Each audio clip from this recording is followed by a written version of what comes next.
bitta savol bermoqchi edim. Men hozir biz Rossiyada o'sha ishlaganimizda men kelib turardimda har yarim yil, har bir yil.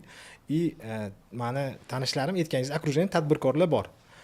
Shu yillab anaqasi fikr o'zgarayotganligini ko'rdimda. Misol uchun oldin marketing to'g'risida gapirganda, marketing bu haligi SMM bo'lsa marketingda, bu haligi publikatsiya qilsa bo'ldi marketing. Yaxshi chiroyli bo'lsa, chiroyli qilsa bo'lsa marketingda. Mana hozirgi gaplashayotgan okrujeniya ham hammasi target nimaligini biladi-da. Aytganingizdek xatolar bo'ldi, Xitoy keldi, Rossiya keldi, anaqa raqobat bo'ldi. Raqobat bo'lgandan keyin odamlar уже marjasi tushdi aytganingizdek, hammada gap marja tushdi. Hech kim naqd pulga olmayapti, realizatsiyaga olyapti deydi. Men aytayapman, bu narsa normalniy narsa-ku. Nima, как бы o'rganmagansiz desam, aytadi, oldin men 10 ta do'konim bor, 11-do'konni ochsam, o'zidan o'zi odamlar kelar, savdosi bo'ladi, plusga chiqib ketadi. Hozir do'kon ochaman, nimagadir ham plusga chiqmayapti deydi. Odamlarda pul yo'q deydi. Menimcha bu narsa oddiy narsa.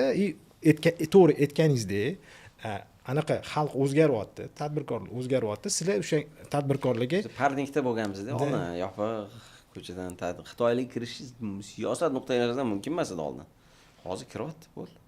Hozir VTOga kirsak, undan battar bo'ladi. Sizlarga haligi bolangiz uyda hali avvalisiz ko'chaga chiqsa, realni hayotni ko'radi-yu. Uyda bolangiz sal istimas chiqsa ham, sal unda qilsa ham apo-chapo qilib o'tirasiz. Bo'ldi, apo-chapo davr tugadi. Bo'ldi, endi Xitoy ham keladi. Bo'ldi, VTOga kirsak, undan katta kompaniya. Menda 2 hafta oldin Amerikadan ikkita nima keldi. Men bir oy San Diegoda bo'lib keldim. Alohida ularni chaqiradigan programma xohlaganingiz chaqirdi edi. Yaxshi investor, o'zi tegi marokkolik bola. Nima gaplashdik, qiziqdi, keldi. Sizlarning holatinglar hozirgi holat, Marokkani 20 yilga oldingi holat edi.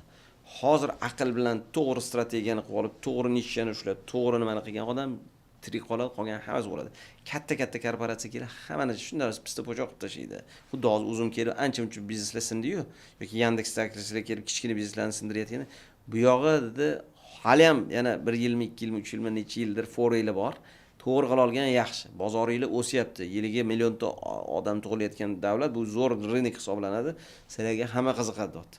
Voy, davlat nuqtai nazaridan xursand bo'lasizlar. Iqtisodimiz ochilyapti, raqobat bo'lyapti, Xitoy kelyapti, mashinalarimiz GMdan ko'ra arzonlashyapti. Xursand bo'lasizlar. Biznes egalari yig'lashga tayyor bo'linglar.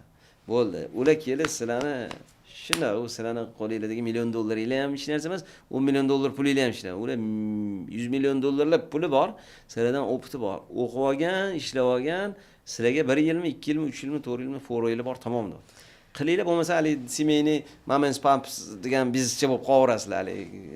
Ularga katta bizneslarga qiziq bo'lmagan hali kichkina bilan Navoiyxonaga kichkina bir narsalar qoladi. Qolgan kafelar ham sech bo'ladi. Katta bizneslar ham mana onlaynga o'tib ketadi, bunga o'tib ketadi. Shu bilan yig'lab o'tiraverasizlar. Hozir gazini bosadigan paytinglar. Aholinglar ko'pligi zo'r, lekin bu anotdagi ko'chadagi igroklarga qiziq. Ko'chadagi igrok kelmasin deb iqtisodiyotni yopsanglar, narxinglar qimmat bo'laveradi. GMga o'xshab yuraverasizlar. Narxinglar arzon bo'lsin desanglar, sizlar tadbirkorlik yig'lashni boshlaysizlar. Hamma tadbirkor bo'lish xohlayapti, o'shaning uchun yo'q ularni qo'lida ishlaysizlar, ertaga keladiganlarni qo'liga, ularga ishlaysizlar. Yo'ki hozir o'qinglar, hali ham fora bor degan zo'r gap.